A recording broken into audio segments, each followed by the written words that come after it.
এই দুনিয়াতে সব নবীরা মুসলিম ছিলেন।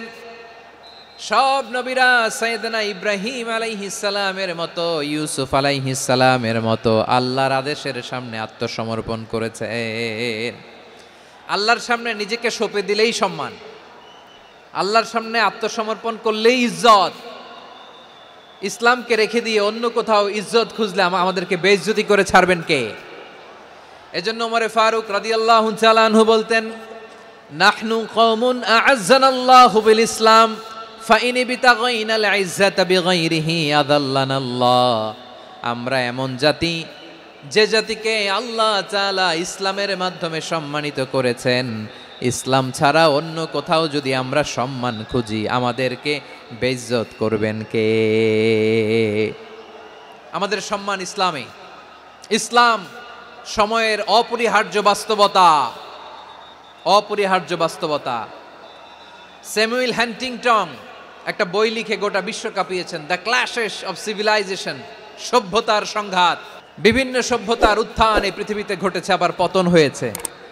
এই পৃথিবীতে এসেছে আর্য সভ্যতা, বৈদিক সভ্যতা, মেসোপটেমীয় সভ্যতা, মহেঞ্জোদারো সভ্যতা, সিন্ধু সভ্যতা, অনেক সভ্যতা। এখন চলতেছে পাশ্চাত্যের ডমিনেশন, তারা এখন সুপার পাওয়ার। স্যামুয়েল হ্যান্টিংটন বলে এক সভ্যতা, এক সুপার পাওয়ার বেশি দিন প্রভাব খাটাতে পারে না। এই পাশ্চাত্যের এই সভ্যতারও একদিন কবর রচিত হবে, এটাও একদিন নিচে নামতে বাধ্য হবে। এরপরে এমন এক সভ্যতা দাঁড়াবে যে সভ্যতার পতাকার মধ্যে থাকবে লেখা লা ইলাহা ইল্লাল্লাহ। ওই সভ্যতার পতন পৃথিবীর কেউ করতে পারবে না। চিল্লায় বলেন ঠিক কি না? সেটাই হচ্ছে ইসলাম। নাহনু কওমুন আ'আজ্জানাল্লাহু বিল ইসলাম। আমরা এমন জাতি, যে জাতিকে ইসলাম দিয়ে সম্মানিত করেছে কে? ফাইন বিতাগাইনাল ইজ্জাতা বিগাইরিহি আযাল্লানাল্লাহ। ইসলাম ছাড়া অন্য কোথাও যদি আমরা সম্মান তালাশ করি আমাদেরকে আল্লাহ তাআলা অপমানিত করে ছাড়বেন। ইসলাম ছাড়া অন্য কিছু আমরা মানি না, মানব না। চিল্লায় বলতে হবে ঠিক কি না? ইসলাম বিরোধী কোনো মতবাদ আমরা মানব না। চিল্লায় বলেন ঠিক কি না? ইসলাম আছে, ইসলাম থাকবে। যারা ইসলামকে মাটির নিচে গেড়ে ফেলতে চায় ওরা জানে না ইসলামের ধর্ম কি। ইসলাম চারা বীজের মতো, ইসলামকে জমিনের ভিতরে গেড়ে দিতে চাইলে এটা শাখা প্রশাখা নিয়ে আসমানের দিকে, উপরের দিকে উঠে যায়। চিল্লায় বলেন ঠিক কি না? এজন্য আল্লাহর হাবিব বলেন 6টি মৌলিক কর্মসূচির সারমর্ম হলো ইসলাম।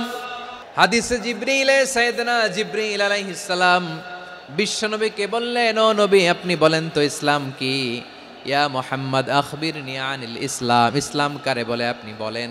আল্লাহর হাবিব বললেন 6টি মৌলিক কর্মসূচির সারমর্ম হলো ইসলাম। এক হলো তুমি সাক্ষী দিবা আল্লাহ ছাড়া কোনো ইলাহ নাই, মুহাম্মদ ছাড়া রাসূল নাই, তিনি আমাদের রাসূল। সালাত কায়েম করবা, যাকাত আদায় করবা, সামর্থ্য থাকলে আল্লাহর ঘরে হজ করতে যাবা।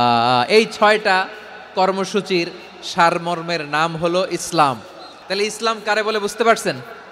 তাহলে 10 নম্বরের 1 নম্বর আমরা বুঝে ফেলছি। ইন্নাল মুসলিমিনা ওয়াল মুসলিমাতি।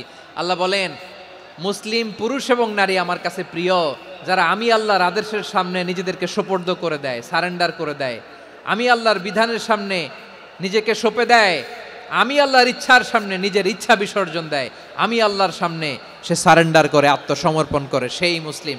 তাহলে 1 নম্বর বৈশিষ্ট্য ইন্নাল মুসলিমিনা ওয়াল মুসলিমাতি। এরপরে আল্লাহ বললেন ওয়াল মুমিনিনা ওয়াল মুমিনাতি, বিশ্বাসী নারী এবং পুরুষ। আত্মসমর্পণকারী নারী এবং পুরুষ যেমনি আল্লাহর কাছে প্রিয়, ইমানদার পুরুষ এবং নারীরাও আল্লাহর কাছে প্রিয়। পড়েন সুবহানাল্লাহ। মুমিনিনা ওয়াল মুমিনাতি। দেখেন আমি আলোচনার শুরুতেই বলেছি এই আয়াতে আল্লাহ তাআলা পুরুষদের কথা বলার পাশাপাশি কাদের কথা বলেছেন? নারীদের কথা। আওয়াজ করে বলেন কাদের কথা? হ্যাঁ, নারীদের কথা বলেছেন। এজন্য মুমিনিনা ওয়াল মুমিনাতি, আল্লাহ ইমানদার পুরুষদের যেমনি পছন্দ করেন, ইমানদার নারীদেরকেও তিনি পছন্দ করেন। ঈমান মানে হচ্ছে স্বীকৃতি দেওয়া। ঈমান মানে স্বীকৃতি দেওয়া। কিসের স্বীকৃতি? বিশ্বাসের স্বীকৃতি। কিসের? মাশাআল্লাহ, বিশ্বাসের স্বীকৃতি। এই পৃথিবীতে বিশ্বাসের দাম বড্ড বেশি। এই পৃথিবীতে সবচেয়ে দামি জিনিস কি? বিশ্বাস। বিশ্বাস ছাড়া এই জগৎ চলে? স্বামী স্ত্রীর সম্পর্ক কিসের উপর টিকে থাকে বলেন তো? হ্যাঁ, বিশ্বাসের উপর টিকে থাকে। স্বামী স্ত্রীর সম্পর্ক টিকে থাকে বিশ্বাসের উপর। পার্টনারশিপে যারা ব্যবসা করেন, পার্টনারশিপের বিজনেস, এটা টিকে থাকে কিসের উপর? বিশ্বাসের উপর। এই জগৎটাই চলে বিশ্বাসের উপর। বিশ্বাসীরা এই পৃথিবীতে না থাকলে আল্লাহ এই পৃথিবীও টিকায় রাখতেন না।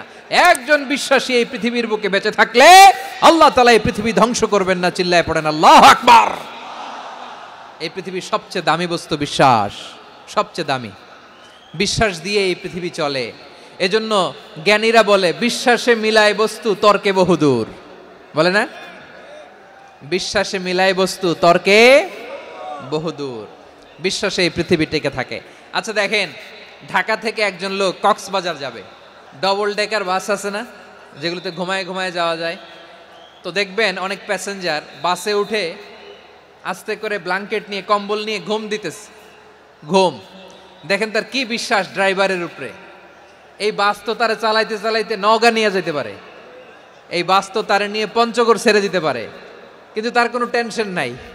সে দেখবেন ব্ল্যাঙ্কেট নিয়ে, কম্বল নিয়ে দিছে জনমের ঘুম। এর কারণ তার বিশ্বাস আছে যে সকালবেলা এই বাস কক্সবাজারেই পৌঁছবে। দেখেন বিশ্বাসের কত দাম।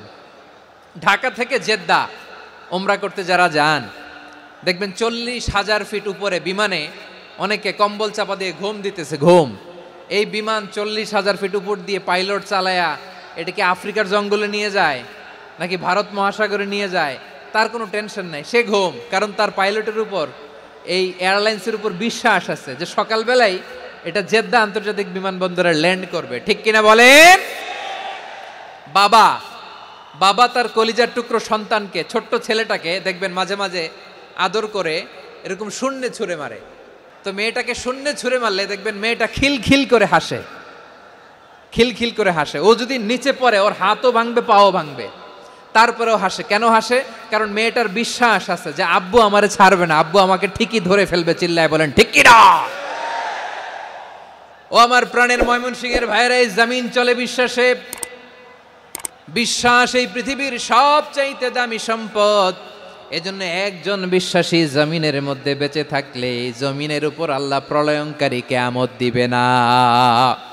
এজন্য আল্লাহ বললেন ওয়াল মুমিনিনা ওয়াল মুমিনাতি, বিশ্বাসী পুরুষ এবং নারীকে আমি আল্লাহ বড্ড ভালোবাসি। তারা এমন ভাবে বিশ্বাস করে না দেখে বিশ্বাস। আল্লাহ বলছেন আল্লাযীনা ইউমিনুনা বিল গায়বি ওয়া ইউকিমুনাস সালাহ, আমার বিশ্বাসী বান্দারা না দেখে বিশ্বাস করে। অদৃশ্যের প্রতি তারা বিশ্বাস রাখে, না দেখে বিশ্বাসটাই আসল বিশ্বাস। ঠিক কিনা বলেন? আচ্ছা বুঝে থাকলে উত্তর দেন। আমার হাতে 3টা চকলেট নিয়ে যদি আমি বলি এই যে আমার হাতে চকলেট, তুমি বিশ্বাস করো? আপনি তো বলবেন করি, কারণ চকলেট তো দেখা যায়। বিশ্বাস না করে যাবেন কই? কিন্তু আপনারা না দেখায়া 3টা চকলেট এরকম মুষ্টিবদ্ধ করে পিছনের দিকে নিয়ে যদি বলি বন্ধু আমার পিছনে ডান হাতের মুঠায় কিন্তু 3টা চকলেট আছে, বিশ্বাস করো? ও না দেখেও যদি বলে বন্ধু তুই যেহেতু বলছিস বিশ্বাস করি, যদি করে এটাই আসল বিশ্বাস। না দেখে বিশ্বাস করাটাই আসল বিশ্বাস। অদৃশ্যের প্রতি বিশ্বাসকে বলে প্রকৃত বিশ্বাস। আল্লাযীনা ইউমিনুনা বিল গায়ব, আমার বান্দারা না দেখে আমি আল্লাহর উপর বিশ্বাস করে। এবার বিশ্বনবী বললেন 6টি মৌলিক কর্মসূচির সারমর্মের নাম যেমনি হলো ইসলাম, ঠিক তেমনি 6টি মৌলিক বিশ্বাসের বিষয়ের উপর ঈমান আনার নাম হলো বিশ্বাস। সুবহানাল্লাহ বলেন।